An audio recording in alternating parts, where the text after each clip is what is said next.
What's going on, y'all? Welcome back to Culturally Distinct. It's your girl, India. And of course, my distinguished co host, Black Adam. Hey, I'm here. Hey, guys. Hey. So, we want to just say thank y'all so much for being here. Shout out to all of our sponsors 605 Adult Beverages, Call Audia for personal injury lawyer in Houston. Yes. And if you want to be a sponsor, reach out to us so we can partner up. And make sure you subscribe. Hit that subscribe button because we always want to hear from y'all more. Just want that support. So, of course, as you know, last month was Mentally Awareness Health Month. So good to hear from people that were about Black support, Black love, understanding our mental health is so important. And that's what makes us segue into June. June is about basically understanding men a little bit more. You know, it's Father's Day is coming up. That's right. You know what I'm saying? Father's Day is coming up. Yes, Right. it's coming up. And we want to make sure we honor men and having an understanding of who they are. So our first guest of the month is going to be a renowned man that is into health and fitness. He's pretty much a guru. That's how we look at him. All right. Yes. Wow. We got a guru. Yes, we got a guru in the I building. appreciate that time. And he has come up, absolutely. He has come up with a book that he just started and came out on the 4th of June. It's called Conversations I Wish I Had. The Unspoken Stories of Men. Just that title, y'all, is just like, okay, let's talk about it. You know what I mean? And that's why we wanted him to be on our show. So first, let's welcome Peter. What's the last name? How you say your last name? How you say your last name? How you say it? Burnett. Burnett. I apologize for that, Peter. It's all good. Welcome, Peter Burnett. How you doing? It's all good. I'm doing good. How about yourself? Good. We won't edit that out. No worries. Right. Don't worry about it. So how you doing today? I'm all right. Absolutely. I'm very glad to be here. Thank you for having me. Absolutely. Definitely. When I found out about you, I was just like, okay, I really have to hear what this man has to say because obviously, again, you look great. So it makes sense that you are that physical fitness guru that I'm talking about. Tell us a little bit about yourself, your background, and also what inspired you to write this book. Well, my background is number one, I'm a father. Okay. Father, I have an 11-year-old daughter who is my pride and joy. Oh, that's wonderful. I'm an educator, so I work in education as an administrator here in the Spring ISD. Okay. And I am an IFBB Pro men's physique bodybuilder. So I've been bodybuilding for about 6 years now. Wonderful. And I'm also a coach as well. So I have athletes that I train up and coach and things like that. So that's kind of a little bit about my background. Definitely passionate about helping others in my occupation in terms of helping the kids and growing them up. And I'm very passionate about fitness as well. So those are some things I like to share and spread, and also just bettering people. So that's kind of what's kind of led me down a new path as far as talking about these issues that are often not spoken about, and there are things that have happened in my life that I kind of carried with me and didn't talk about, and they've led to recent developments that led to this book. And I'm definitely wanting to turn the pain into a purpose and kind of spread the message and see if I can help others to avoid some of the pitfalls that I found myself in. That makes sense. So Peter, first of all, welcome to the show. I like that you're being vulnerable and with your approach. But before we even get into the book, I want to know the beginning. Like, how did you even start this process? Because as India stated, having this conversation with men is one of those cliche conversations. Like, we have conversations, but we have conversations on our terms, or how we want to express or interpret certain things. How do you even go down this path to get to this point, to be this vulnerable, to express yourself in this book? It took basically I can call it an earth-shattering event for myself to realize that I can't keep everything inside. I have to be able to share some of these things that I'm going through. Obviously, as men, we're kind of taught to be stoic and to just put on a front, put on a strong face, and just go out there and fix things, take on the world. But obviously, we go through the ups and downs just like everybody else does. And oftentimes, we don't feel like we have an outlet or anything like that. And if that just continues, it can turn into self-destruction. Okay. And for me, I've gone through different events in my life. My parents passing away, going through sorry. divorce, and then most recently, which led to the development of this book, heartbreak. And that kind of spurned, I had to do a lot of self-reflection in terms of what did I not recognize? What did I not say that I should have said? And from there, just going through those different emotions and things like that, and realizing like this is literally driving me crazy. I cannot be the only person who's gone through this. Right. And so I started to have to kind of talk to some people who I felt were in my inner circle. So people like some of my best friends, and kind of sharing with them what I was going through, and then they started sharing with me like, yeah, I've been through this, and I'm thinking to myself, dude, what the hell? Like, you've gone through this stuff and you never talked to me about this stuff. Like, I'm your boy, whatever. And so it's like, just kind of what you're saying. It's like we have a lot of times where we have surface level conversations. We talk about sports. We talk, oh yeah, that woman's fine or whatever. We talk about all kinds of stuff that's surface level, but we don't really dig deep into issues and say like, hey, how you doing? But like, no, how are you really doing? What's going on with life? Like, tell me about family, work, whatever. Just talk about the issue. What's bothering you? Like, what's going on? And we don't really discuss those things. And so, again, talking to some of my friends who have been through divorce, trying to figure out how to blend families, dating again after divorce and things like that. Those are things that they don't really talk about, and it's something that needs to be talked about. Again, just talking about just family life and just the different pressures that we go through as men and things like that a lot of times we keep bottled up. So those are some of the things that were on my heart. And so I said, you know what, I have to kind of channel what's going on with me, and I have to have an outlet for it. And it was never even a situation where I even intended on putting out a book or anything like that. It was just, again, it was a way for me to process things. And over time, I decided to let me go ahead and see if I can put this out there. And so that's kind of what led to all this. So when it came to your friends, like when you did ask them that, like, oh man, like why you didn't communicate? What were their answers? We men, we don't talk about that. Yeah, that's talking about that, they man. didn't really give me too many answers. It was just like I'm again, I'm going through all these things, and again, I feel like if I don't say something to anybody, it's gonna be a problem for me, and I can't have that. And so I decided to be vulnerable and put myself out there, and then they decided to be vulnerable with me. But at the same time, it was like, yo, like, why didn't you feel like you could share this? But again, they perhaps didn't feel that way because they had their own preconceived notions about I don't want to look weak or anything like that. Or they're also, it could be some of the way that a lot of us are raised as well. Some people may it's just ingrained in them that they cannot let anybody in. Correct. I know for myself, just basically like with myself and my father, my dad, like we never said I love you to each other. Like, yeah, I don't do that now. Like at all. At all? No. Okay. It's, Continue. So no, but I understand what you're saying because it wasn't raised like that. It wasn't not because we didn't love them. The action was we love you. We gonna show you we love you versus say it. Yeah. And so is it just to men or to men and women? No, with women we tell the shame, women, though. but we don't tell the men. No, that's like no. Like it's a recent development for me to like tell my brothers, like my blood brothers, like I love you, bro. You. Yeah. But it's again, it's like I love you, bro. Like it's right. I don't punch you. Like, what are you doing? I can't just say I love you. Yeah, right. I'm gonna kick you in the chest right quick, man. So it can't be just straight up like that. But it's a very process. recent development for me to do that with my brothers who like we share parents. Right. So for people that like again are my friends, like it's still like yeah, man, I love you, bro. But it's still. It's a process, and so it's kind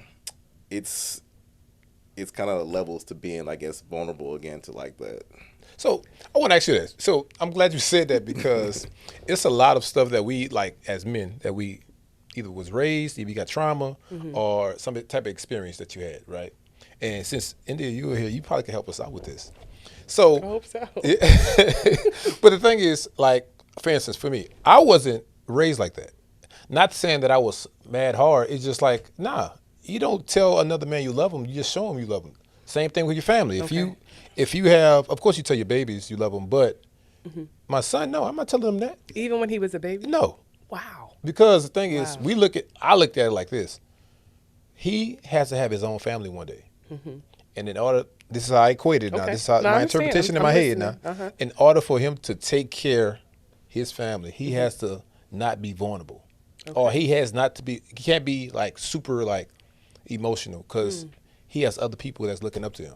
Got you. You see what I'm saying? I So I understand. think we equated. So it's like you equate strength with no vulnerability. Am I correct?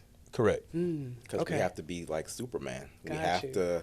We have to have that armor on at all times. Yes. We have to be impenetrable. Like there's no weaknesses. a And shame. so you have to have that strength at all times. And again, as the man in the household, you have to be that pillar of strength. Even when you're going through that weakness, you feel like you can't let anybody in. And it's But that's it's a heavy burden. yeah. And I guess it might be considered a blessing too, but at the same time it's like we have to be able to take the armor off. Right. Because Absolutely. every soldier does not stay in battle forever. Correct. They take their armor Armor off. off, right. They have their downtime. They're not at war all the time. Yeah. And it's the same way we have to be, because again, just as black men, we are at war a lot of time with dealing with all kinds of things. But at the same time, when we're at home with our loved ones, we can't be sitting at home with the armor on. Yeah. We have to be able to relax and let them in. And again, as just the way that we're kind of raised, it's really a mind sad. shift to Yeah. say, hey, I love you, son. But at the same time, I understand too, because you don't want to be super emotional, because Right. when you are emotional, you make irrational decisions and things like that. So you have to kind of stay in a logical frame of mind. You can't let your emotions dictate all your decisions. Yeah, but I guess the thing that I don't understand when it comes to men being raised as men, it's almost like it's like 0 or 10 with y'all. Like it's like, oh, we can't be vulnerable. sink or swim. But it's but it shouldn't be that way, because you're still human. Right. At the end of the day, you are still a human being. I'm gonna give you an analogy. Go ahead. A teacher, one of my instructors in college gave me this a long time ago, and I took this every day in life. He said, if you swam out 23 strokes, but you swam back 22, what happens? You drown. It's sink or swim. But it's still shallow. At that last foot, you like, okay, I gotta walk this joint. Like, you know what I'm saying? Like, Yeah, it's true. You know what I But mean? we don't see that side and of it's it. a shame, because it's not like That's that. why we need women to understand This is this. true. So, segue about women. I'm glad you said that, sir. Perfect. So, did you feel like the women that you were dating, not calling anybody's names out, but do you feel like they gave you that space to be vulnerable, or did you really feel like they did not? I can say that. I mean, I have to talk about my most recent relationship, and I feel like she allowed me to be vulnerable, but I had my own, I guess, my own mentality to where I didn't always feel like I could be. I Okay. felt like there were certain areas that they were my burden, Okay. and I didn't want to burden her, and so I tried to do everything myself. And looking back, I kind of see how by doing that, it made her feel like that she was not a true partner with me, and that's everything that I wanted with her, and I felt like that's what we had, but I didn't display that. So the words didn't align with the actions, Right. and not consistently. And I think definitely I recognize that as my shortcoming, that this is someone who truly cared about me, truly loved me, truly wanted to be that partner, may not have just explicitly expressed it at all times, which is also something that maybe I needed to hear, like just a more Okay. reinforcement to kind of allow me to kind of relax. But at the same time, I still know that I know her heart that she wanted that. But for myself, I couldn't get past myself. I couldn't get past like, this is my cross to bear, and I don't want anybody else to deal with. I want to handle these things myself. And so that's what in that area of well, what I want to tell you is I commend you for at least realizing it, even though it might have been like too late, but who's to say what too late is, right? I hope it's not too late. Yeah, right, exactly. So I hope not for you too too. late, You know what I'm saying? it's okay. But yeah, like I commend you, because I think a lot of men don't tell us that even after the relationship is over, doesn't say, oh well, you know, I had a hand in the reason why we didn't last because of X, Y, or Z that I didn't do, or A, B, and C. No, I'm not saying that. No. I'm just making the point. No, Even feeling the text. If I'm in the wrong, I'm not saying that. You said what? If I'm in the wrong, I'm still not saying that. Because that's you, Adam. Okay. I'm just saying. Again, I am You're like, you ain't enough to say that when I'm wrong, I'm wrong. That's what I'm saying. We're not perfect. Regardless, So, yeah. And that's part of the whole. That's part of the vulnerabilities. I have to be able to take accountability for. Okay, I've had a lot of time to reflect and see. Okay, where did I fall short? How could I have done these things better? What was she really trying to say? What was she trying to convey? And looking back and saying, okay, this is how it really impacted. This is what I could have done better. This is what I want to do better. Right. And it's a painful situation to have to experience that when you lose somebody. But going forward, I know that if it's with her or just in the future, not even just with her, in general, just for me to be a better man, I have to be able to do these things and to be able to grow and develop. So it's just very important to be able to. And does it feel better too? Does it feel better after making this book? Did it feel like you had almost like a burden that you were carrying, letting go? That's very hard to say, to be honest with you. I have a lot of mixed emotions about it because, again, it's all fresh, and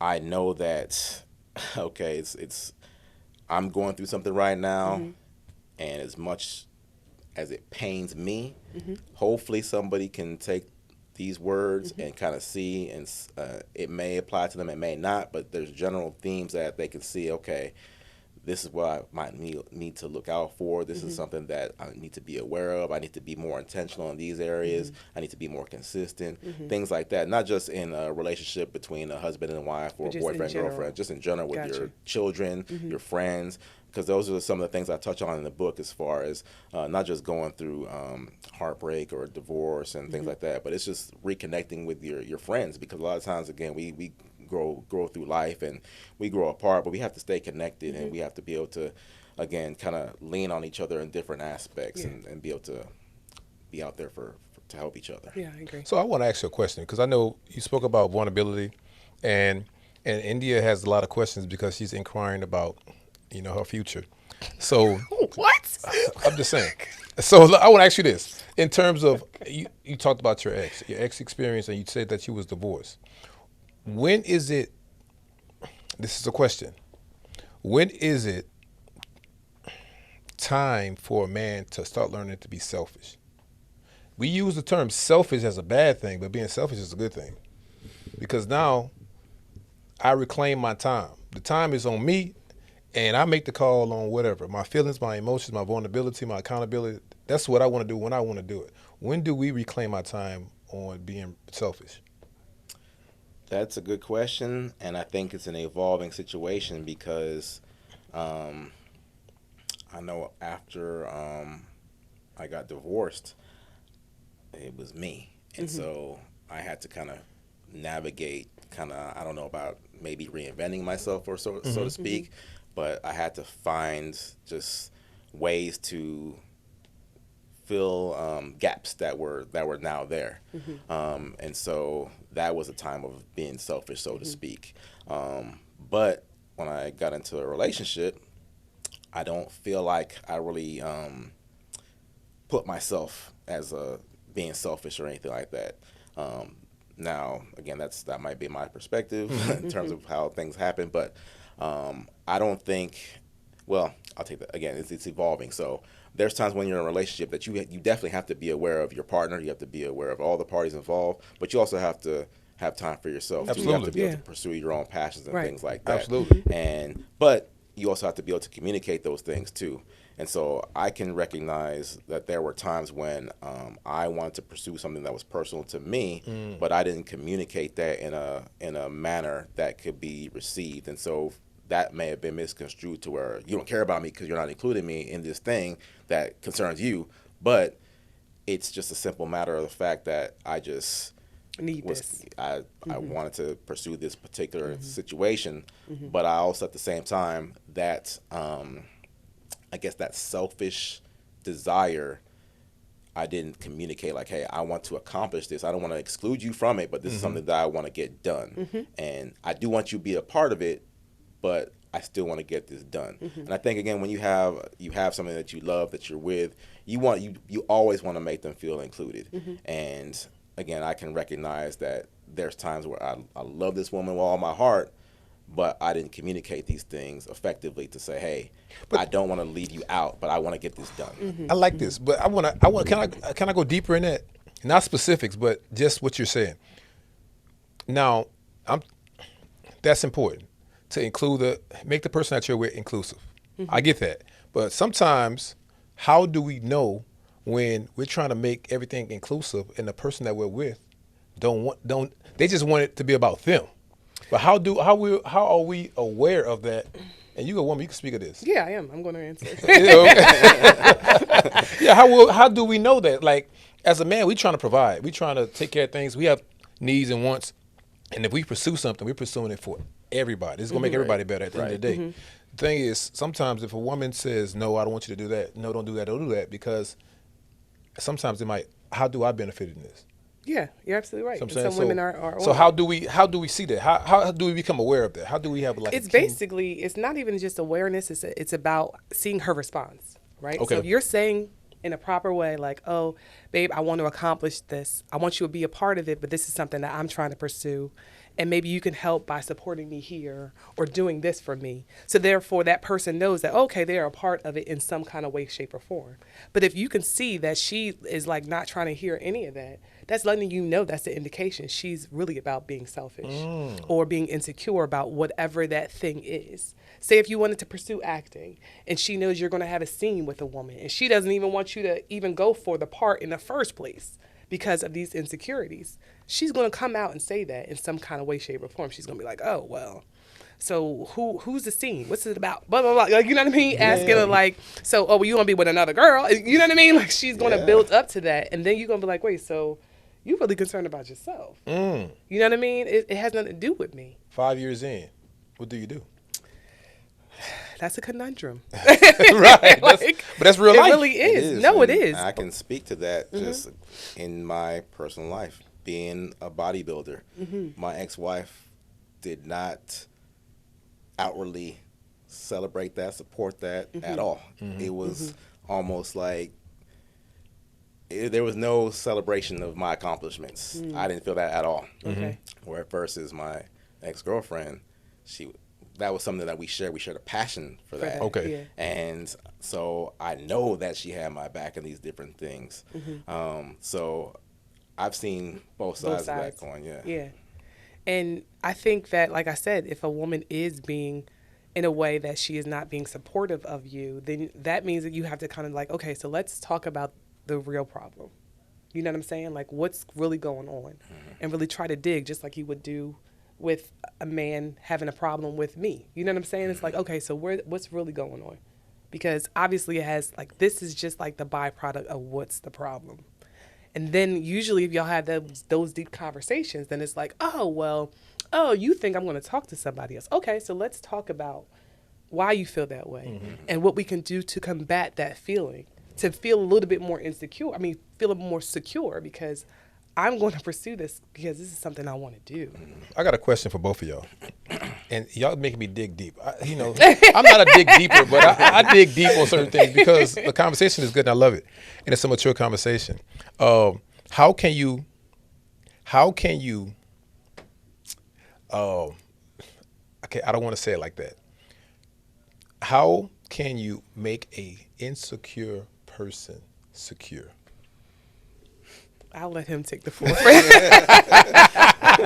You see what I'm saying? That's real, ain't it? How can you make an insecure person secure? I have an answer for that, but I'm going to let him go. I feel like there might be limits to that, but I guess that's they may need those words of affirmation. Okay. They may need that reassurance, and it has to be consistent reassurance. It's a lot of work. That it's gonna take work. That's really all I can say. That's all I can say, because it's like if you're insecure and somebody's constantly trying to reassure you and keep you involved, keep you in the loop and things like that, but you're still got these trust issues, then at the end of the day, it's kind of on that person. Like, they got to figure it out themselves, because you're doing all you can to pour into that person and let them know, hey, I'm about you, but they still have these trust issues. Like, all right, then again, that's on that person. Yeah, and I agree with that, because it's two people in this relationship, right? Mm-hmm. So as long as I'm doing my part and you are telling me, okay, Indy, I need you to call me on this day, or let me know this, that, and the other thing. And if I'm making that effort and I'm doing exactly what you want and it's still not enough, then it's like, okay, we have to actually have to have you look into yourself and see what either your issues are about this, or maybe your past traumas about this. And I think it's the person should take onus of that, because it's like, okay, you're right. Like, dang, like I do have a little bit of things going on, because at this adult age that we are, he always says that, we should take accountability for ourselves and understand our weaknesses and our parts that we need a little bit of working on, just like you did with making this book. Yes. You know what I'm saying? Mm-hmm. So I think it's important for all of us to understand our self-accountability. Let's talk about the book. Yes, let's talk about the book. So tell us about the book. Tell us where the title came from. Conversations I Wish I Had, the Unspoken Stories of Men. It's pretty simple and plain, because again, during this time of reflection, there's a lot of things that I wish I would have said, that I reflect on, moments that I missed, just having those difficult conversations, not necessarily only just from my perspective, mm-hmm. but asking her those questions so that she can give you feedback. Yeah, give feedback, mm-hmm. and to put those that information out there. And then also just the unspoken stories of men, again, talking to my friends who have been through similar situations and finding out that they just haven't been talking about these things. And I felt like I was the only one in the world going through all this stuff, but I found that I'm not. And it's time that we kind of break down these walls and have these conversations and allow that safe space to happen, so that we can kind of remove the stigma, I guess, of being vulnerable and feeling like, okay, I'm being weak. Like, no, these are things to help build you up, to mm-hmm. edify you.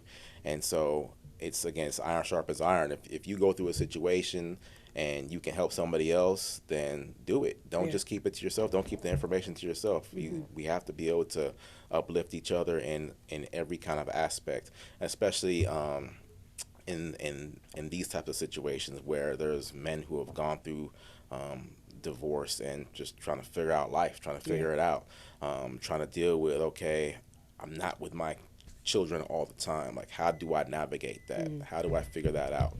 And then when you bring in somebody, a partner who wants to help you shoulder the load, how do you bring everybody together? Because that can be a difficult thing, because you realize, okay, this person's not my child's mother. However, they still need to be a mother figure, and they need to be able to be incorporated in life. So how do you balance all those things? So there's a lot of different things that you kind of have to juggle. Yeah, that makes sense. In chapter 2, you said emotional connection and the fear of being vulnerable. I know we kind of touched on it, but tell me a little bit about the fear that you as a man experience, especially being married and then also being in a serious relationship after being married to someone that you felt was a better partner for you. What was the fears that you were instilled or instilled in you that you felt like, oh, I can't?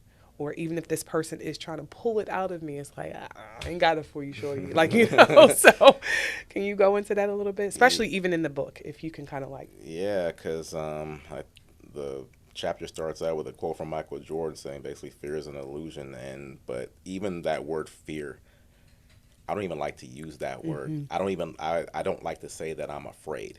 And that's ingrained in me. But at the same time, it's a mindset. Like I don't want to think about being afraid. I don't want to believe that fear exists.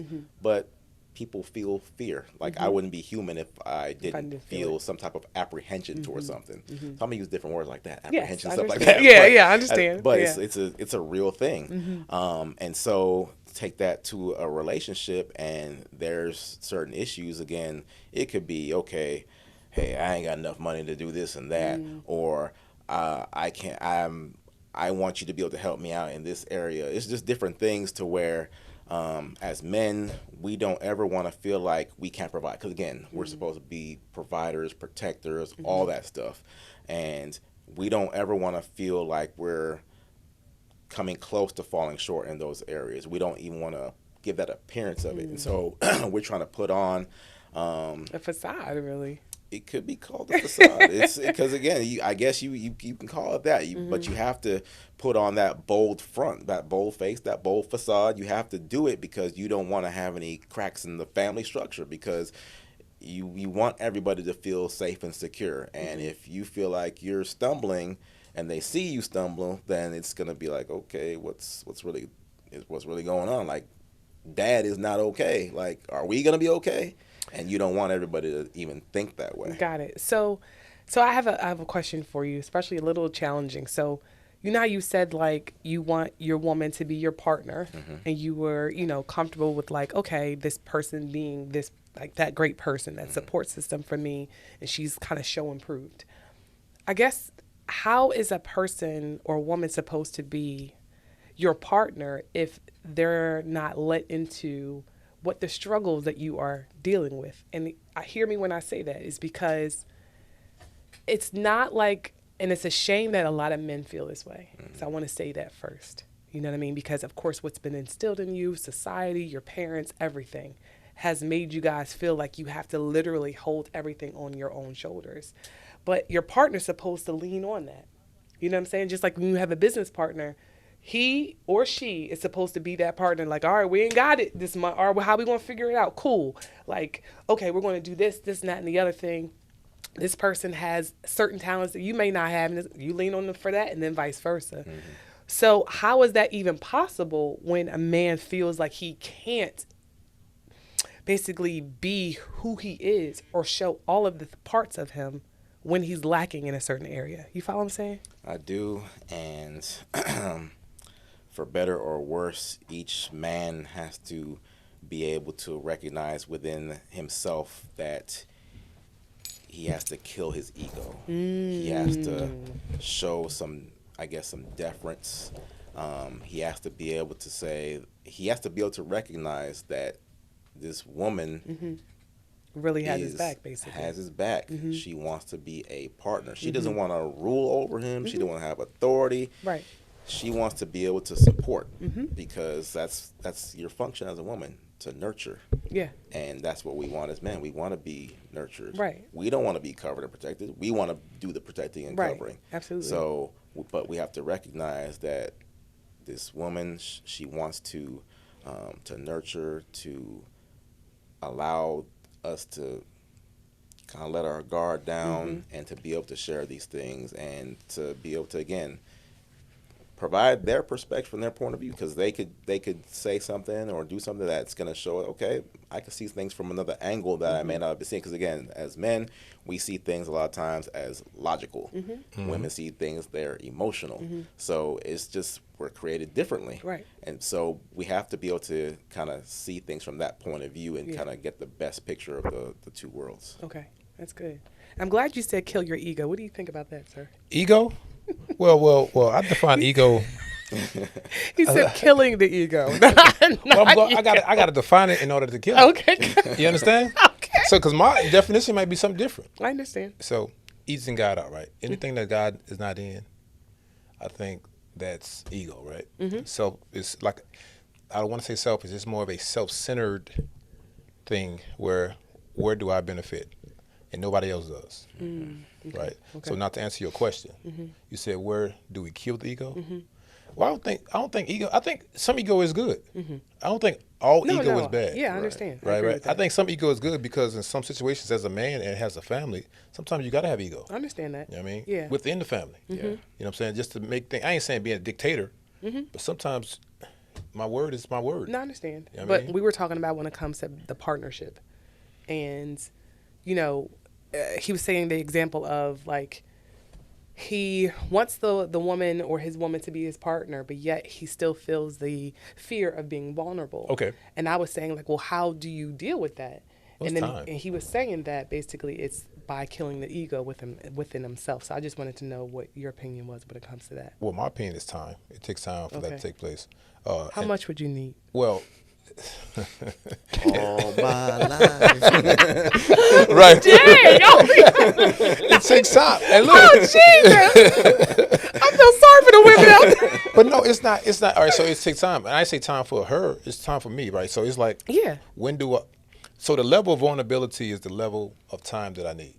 Whatever level I'm at, when in terms of being vulnerable, that's the time that I need. If that makes sense. Yeah. So how much is that? I don't know. It depends on the person. It depends on the Okay. situation. Okay. It's not a cookie cutter situation. I Got it. think a person that was previously married, and I was to get with that person because I was previously married. I think we have something in common versus Gotcha. someone that's not. Someone who doesn't have kids versus I have kids. Yes. It's not a cookie cutter situation. Yeah. And then also the enlightenment of a person's security. You know what I mean? If I'm secure or insecure, if she's secure or insecure, we're totally opposite. That's going to take forever. Right. It's gonna take a long time. You know what I mean? Yeah. And if I want to be there, that's going to take forever. Versus somebody saying, I go to therapy, I've been to therapy, I'm still in therapy. Likeness, it's going to be easier, I think. Yeah, I agree. So it's not a cookie cutter situation. Yeah, that makes sense. I don't know if I answered your question. Yeah, but it did. I You did. Okay. So, Hold on. Let me ask you that question. How do you keep your ego in this? See, don't just slide past that like that. So she just try to slide past that. Time too. oh, you want to talk about time? Yeah, let's talk about that. Well, go ahead and talk Yeah, about yeah. See how she just.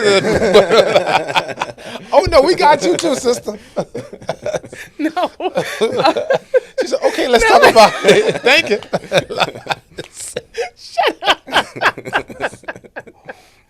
Okay, I see y'all trying to team up on me. It's all good. No, but I agree with what you're saying. Time is important. I think sometimes women tend to put like a cookie cutterness on time, and that's real. You know what I'm saying? On like when we should do this, when we should do that. He Yeah. should be doing this by now. He should be doing that by now. And it's unfortunate that a lot of single women have that. You know what I mean? Yeah, that's real. When I have been married before, like both of you, and I understand that it doesn't just work that way. Like it would be ideal, but everybody's different, like you Yes. said. So I think putting your ego aside also has to do with you understanding yourself. Again, self-reflection, self-understanding, going through therapy, understanding. Like to me, when I got divorced, I knew I wasn't ready for a relationship. I was still bitter inside. I was like, I can't, like I'm not India for real. I was the evolved person that was like, okay, I have to get back to myself because I had a lot of traumas through that relationship, and I knew that. So I was like, I cannot have a healthy person and I'm unhealthy and be like, okay, let's make a relationship together. It's not gonna work, Right? Because he doesn't deserve that part of me. So I knew that discernment of myself. So therefore, it's like, yeah, killing your ego takes time, but I think it's you realizing who you are and also listening to what people say that you are. Instead of you being like, nah, that ain't me. What you talking about? And it's like, no, it is. That's real. You know? Yeah, Yeah. definitely. You have to be able to, be real and listen to people who are gonna keep it real with you. Yeah. Because there's a lot of people who have yes men all around who are gonna Right. tell them everything they're doing is great, that they're perfect, but nobody's perfect. Yeah. So if you feel like you're doing everything right in a relationship, like you're looking at things kind of skewed. Yeah, right. And but Yeah. as far as time, I mean, you kind of took the words right out of my mouth in terms of I feel like as women, and again, it's kind of by design because you have a biological clock. Yeah. And so that clock's ticking. You want to have kids. You want to do these different things. That's true. Whereas men, we're definitely seeing things, I guess, from a bigger picture because we don't have that pressure of time. Yeah. Right. And so some of That's those true. ideals can conflict when different situations occur in a relationship. Yeah, I'm glad you pointed that out. I never actually really thought about the fact that women have those ticking clocks as to when we have to do this and that, have a child, have a family, and then get married, and then da-da-da-da. Like, literally, that started when we were kids, Yeah. y'all. You know what I'm see saying? all those reels, plan A, I'm Yeah. supposed to be married and have a baby and blah, blah, Right. blah. Oh, I'm It's a so cool uncle, auntie. crazy. But like, Yeah. no, it's just live life. Yeah. It is. It is. I don't know why you guys are rushing. Let it happen. If it's supposed to happen, let it happen. From a man's perspective. Right. Shout out to the ladies. I love y'all, by the way. I love y'all. Okay, I love y'all. So, Peter, so we're wrapping this up. So I want to ask you this question about vulnerability. I want to go back to that. So how would you say in 2025, a black man, right, that is pursuing, are you pursuing another relationship, or you're just... Nah, I'm not pursuing nothing right now. Okay, you just... Okay. He's single. Hey, let me... Right? In I'ma Houston? chill out. Come on now, Houston. Okay, I'm not going to chill. I'm going to keep it real. If I'm pursuing anybody, it's the person who I just came out the relationship with. Okay, So makes sense. That's why I'm going to keep it real right So you're not investing no time in nothing new? No, I don't have eyes for anybody else. Like, so I can't even wrap my mind around that. So. Got you. Gotcha. That makes Keep it sense. all the way Okay, real. well that question was voided, so I can't even ask that question. 'Cause I was talking about pursuing. Mm-hmm. Well, you're not doing the pursuing, but the person that's pursuing after you, how do you open up to say, yes, I'm willing to go there at What's this there? age? Like that next level. to the next level of, like, a relationship, relationship. potential marriage, Yeah, potential, I think... if you want that. Yeah, I think it's, like you said, time, but it also has to take the person and us, I guess you can say meshing with certain things. Okay. You know what I'm saying? Like, okay, not saying that we love the same thing, but we see the same outlook on life. Because I really believe, like, it should be a goal, like a mutual goal that you both want to have and share in life. Alignment. You know what I'm saying? Alignment. Exactly. And if you have alignment when it comes to a lot of goals that you want to pursue in life, no matter if it is having kids or not, if it's traveling or not, if it's having a certain amount of money or not, or, retiring in a certain place or not, those things should be aligned when it comes to those important parts. And when you see that it is, and it's like flowing, and to me, it's funny. My mom and I was having a conversation. She's been with my dad for the past 38 years. Oh, much love to that. And Shout out to that. yeah, they love each other so much. And we were talking, and it was like, love should be easy. Not saying that having it is going to be like, oh my God, we don't have to figure out certain things. But if you have two healthy people, I really believe that it should just be easy in a way. You know what I'm saying? Even when it comes to arguments, it's like, all right, I should be mature enough to say this or say that. And even if I yell at you or whatever, the next day it's like, you know what, I was wrong in that. And the other person be like, yeah, I was wrong in this. And it just flow. When I say easy, but just like an ease I to need it. more, you know what I'm saying? depth to saying easy because I don't think anything in life is easy. Well, I'll say ease. And There then should be a certain amount of ease Yeah. that flows in it Okay. if it works. And then you said 38 years, right? So that's 38 years of that versus going straight into a relationship saying it's going to look like that at the initial phase. Because I think a lot of I'm just saying women, they have this fairy tale in their mind of different things. Talk like about everything's supposed to be perfect. We're supposed to go on No! vacation every day. It's Talk not! about it, All these Peter. different things. Like, life's boring sometimes. Like sometimes you're gonna Yeah. have like we just chilling. Like, but Yes. so it's like That's real. There's gonna be different things that are gonna pop up. So Yeah. I guess we want this idealized idea of love, but that's not reality. No, but I'm saying, like, when you're dating, it shouldn't be difficult. We should not be arguing. No, Like, that's what I'm saying. Yeah, okay. You know what I mean? So Well, I'm not can talking dig about that. the relationship itself, but I'm Yeah. talking about when we're dating and we're trying to What see about if we're aligned. disagreements? I'm sorry? It should be disagreements, though. Yeah. Yeah. Disagreements you can have, but it still should be an ease about that disagreement. I shouldn't be cursing you out. The way, No, okay, you the know what I'm way. saying? I Like, got you know I what don't I want. mean? I don't want Like- to deal with anything like Yeah, that. that's what I'm Again, saying. I've It shouldn't been on be that side of trauma the and all coin, I that don't want stuff. to do It that. should be Nah. an ease about I it. got you. The way you conduct yourself Yes. when disagreeing versus Right. yelling or cussing or Right. screaming or cutting. Right. Sometimes that toxic love that's all. Nah, No. no, You alone on that, bro. Okay? no thanks. No, thank you, and good night. So, right. So look, Peter, before we get out here, I got one more question because I knew you spoke about the losses that you had in your life, and that's very important. And first of all, I appreciate the level of vulnerability just to express that. Yeah. You know, we coming out of Mental Health Awareness Month, with the month of May, but you know, one thing that I'm a big advocate for, and me and India talk about this all the time, is therapy. So how important is therapy for a brother like yourself or a man that's going through something similar to yourself?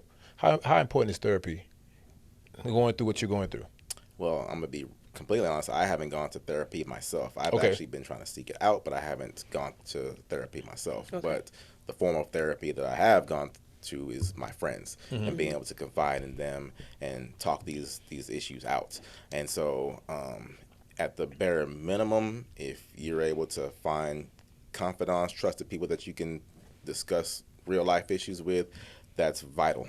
Again, we can't just continue to bottle things up inside and put on that facade even with our friends and family and things like that, because it's going to lead to self-destruction. Yeah. There's Absolutely. no doubt about it. Yeah. And we see, especially with men, the rates of suicide and self-harm, things like that, are they're sky high because of that pressure to just have all the answers all the time and be perfect, and life's just not perfect. There's people who are going through real life issues all the time. It doesn't have to be a relationship. It could be job. People losing jobs. The economy's terrible. All these different things that are real life issues, and a lot of men don't feel like they can talk to anybody about these things. And it's very important to be able to seek out avenues in order to, at the very least, vent and express themselves and try to talk through things and get different perspectives. That's real. Yeah, definitely. And by saying that, I read a number today, and this is a real number about suicide. They said since 2025 started, it's been 450,000 people that committed suicide. 80% of them are men. Jesus. I said, know I have friends Wow. who have committed suicide, and it's very painful that they had the mentality that they were better off the earth than to continue. And there's things I can remember, things that they say in my mind, like some of their last just like tweets on Twitter, things like that, and it's like these are cries for help, but we didn't really recognize it. And they didn't feel like they had any hope at all. And that's the worst place to be in, is to be hopeless. So we have to be able to provide avenues and provide platforms and just different spaces that people can go to have that vulnerability, to be able to express themselves, to be able to say, hey, I'm not okay. Because it's okay to not be okay. Absolutely. Don't stay not okay. Right. But it's okay to say, you know what, I'm going through something. Yeah. I need help. And again, it's something that I've had to continue to develop in myself. I'm still trying to develop it. But I recognize that I have to be able to do these things. I cannot take on the world by myself. None of us can. Yeah. And so we have to be able to lean on each other and be able to express these things. Absolutely. That's good. I appreciate that, man. I love that. I love that a black man expressing himself. Absolutely. That's awesome. I love that, man. India. Yes. Before we get out of here, how can we find a book? You Yes. didn't tell how to get the book. Exactly. Yes. Amazon. Okay. Paperback, hardcover, Kindle version. Okay. Just released on Wednesday, so Oh, great. get that copy. And hold up the book so everybody Yeah, can know right exactly there. what it looks like. So we can see it, yeah. Conversations. I had the Unspoken Stories of Men, so Perfect. it's not the book I ever thought I would write, but here it is, and I hope that it's able to make a positive impact on at least one person's life, that way they're able to better navigate their relationships, whether it be, again, with their spouse, their children, their friends, their coworkers, everybody, so that we can just be better. Okay. Absolutely. And it's hopefully going to save some lives out there. Absolutely. Yeah, How can we find you, Peter? Peter Burnett 1 on Instagram. That's the best spot to find me. Right That's it. Instagram, no Facebook, no YouTube. You can search me up on Facebook. YouTube is Peter Burnett IFBB Pro, I think it is. Okay. TikTok, same thing. Peter Burnett IFBB Pro. Just Gotcha. He being IFBB modest. See, Pro. Peter over here being modest. He's like, well, I'm not really. I really don't, but I do have it. But I mean, my main thing is Instagram. My main thing Gotcha. is Instagram. I got you. Peter Burnett 1 on Instagram. So, Perfect. yeah. dope, Perfect. dope. India, where can we find you? Absolutely. India_Thomas Johns on Instagram. India Thomas Johns on Facebook, LinkedIn, and on TikTok. And how can they find you for a date? Ah, We need you to date in 2025. We trying to get you on a date. yeah. On a date. I can't hit him up for all that. So y'all know where to find me. I'm Culturally Distinct everywhere. Black Adam. You already know. Y'all see me in the streets. We have that conversation. Make sure you tell a friend what we got going on. India. I have a date. We're gonna do a live date. On air. Are we there? Speed dating for India. So All right. we gotta get out of here. I'm messing with y'all. Oh, God. Well, look, Peter, I thank you for coming on the show. Thank you man. so Appreciate much. y'all for And, having me. we gotta get out here and pay some bills. So, man, I hope the book does everything that Absolutely. God put on your heart for it to do, and which Yeah. it will, because you started the first step by creating it. So it's already out there in the ether. So God is going to do the rest. It says, I always leave the show with a word. You know what I'm saying? I'm a little crazy, but I'm in the word a little bit. All right. So it says, God says, you created. I'm going to give you the increase. Right? So you created it. So the increase is going to come. Absolutely. And however that increase looks, it's going to come. And I spoke it on Culturally Distinct. That's what we do. Absolutely. And the second book hopefully comes too. There it is. Yeah, There it is. yeah. And look, if you want love, you're going to find it. Absolutely. You're going to find it. I have love. I have love. Yeah. I got you. Yeah, There it exactly. is. I love that answer. Love, right? Love has Yes. never left me. That's Yeah, right. I love There it is. that. I like Yes, that. exactly. With that, guys, we got to get out of here. Much love. I love you guys. Oh, shout out to my sponsors. I'm sorry. Sponsors. I forgot about that. Y'all don't want to pay the bills. 605 Adult Beverages, Call Audio. Much love to you guys. Thank you guys. Thank Audio. Absolutely. Thank you. Thank On you. the show. Absolutely. Appreciate it, guys. We got to get out of here. I love you guys, and you can't do nothing about it.